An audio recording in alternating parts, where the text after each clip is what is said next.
All right, before we learn anything about using our calculator for this chapter, you need to make sure of one very important thing. That is, you need to make sure your calculator is in degrees mode. It needs to say deg up the top.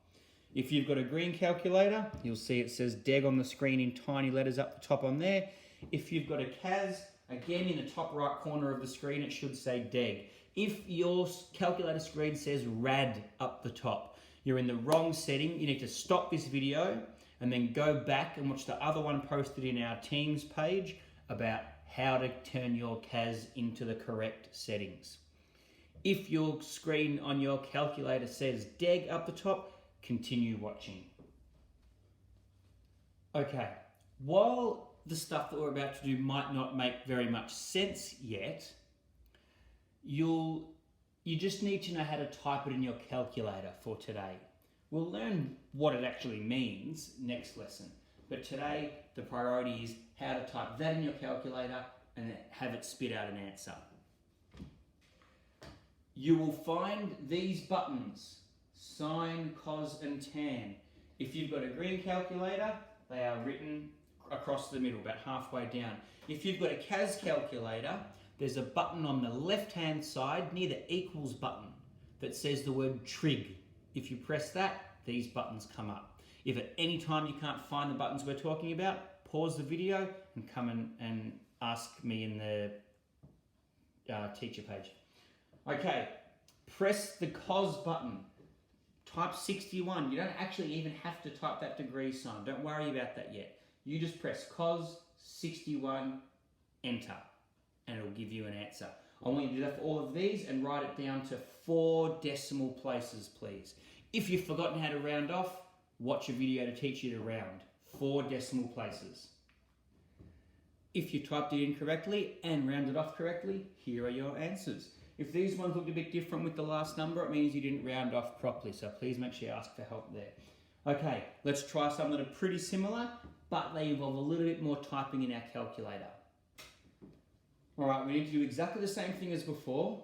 Press the sine, cos or tan button, the number, but now we do have to find the degrees button, then press 13, and then this little thing up here, that means minutes. Degrees, minutes. Degrees, minutes, seconds. All right?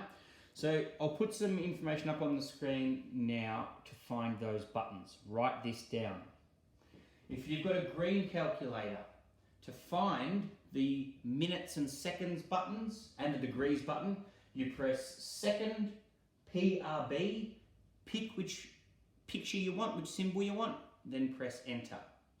If you've got a CAS, you need to press the trig button and choose sine, cos or tan, then press that little button that looks like this with a question mark and an exclamation mark on it, and then choose the symbol that you want, either the degree symbol or the 1 line for minutes or the 2 lines for seconds.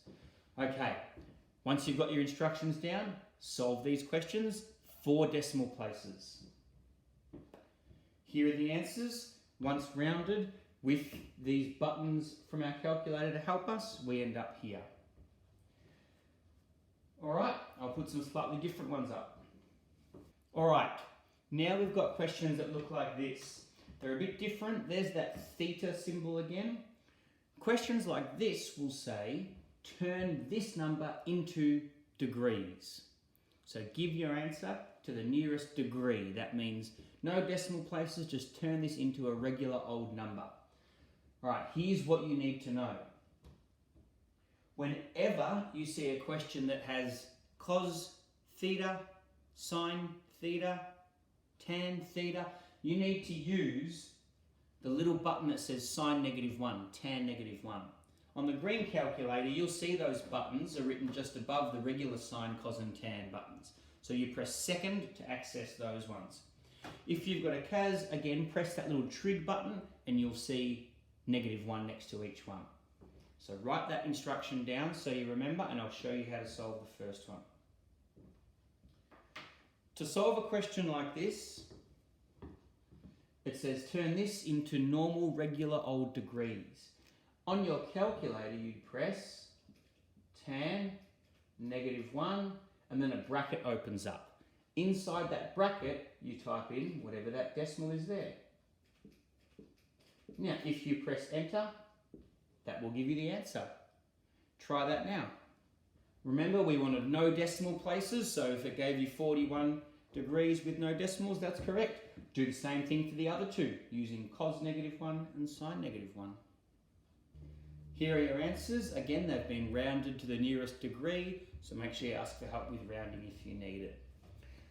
Short thing to remember from here is whenever you see that little symbol, theta, we need to use the -1 next to sine, cos and tan. Okay, I'd like you to do the same thing with these ones, but this time I don't want you to give your answer to the nearest degree. This time I want your answer to have degrees, minutes and seconds in it, like the questions we were doing before. So start by typing this in the same way you would, and then you'll end up with a number with a big decimal on your screen. Do that now and keep that big decimal there. Okay, when you typed it in, remember theta, so we have to use sine -1, you'll end up with this big decimal. Yours goes on way further than that. We want to convert that into, I don't want a decimal point anymore, I want it to have a degree symbol and then minutes and seconds, those little lines like before. So, have a look on the screen now. Write down these instructions for your calculator. For the green calculator, while you've got that big number on your screen still, you press second PRB, and if you scroll down, you'll see option number 6 says a little arrow pointing to DMS. That means convert it into degrees, minutes, seconds. So you press enter on that twice and it will turn your massive decimal into degrees, minutes and seconds. If you've got a CAS, press the open book, and then with all the letters down the bottom of your keypad, press the letter D, and then just keep scrolling down till you see that symbol of the arrow, degrees, minutes, seconds. Press enter twice and it will turn your big decimal into this. When you type it in, you've got that, and then there's a decimal point and lots of other things. Don't worry about the decimal point, we want the nearest second, so stop when you get to the decimal point. You've turned that into degrees, minutes and seconds. Do the same for the others, please. Okay, here are your answers. One thing I'll point out though, see this top one, we did it to degrees, minutes and seconds. Sometimes a question might say, give it to the nearest minute. That means you don't need to put the seconds on at all, you can just stop there. So I did that one a bit differently than what I asked you. If you put the seconds on the end, that's fine as well. Last one, I did it to the nearest degrees, minutes and seconds. Alright, have your instructions for your calculator handy and work through the questions.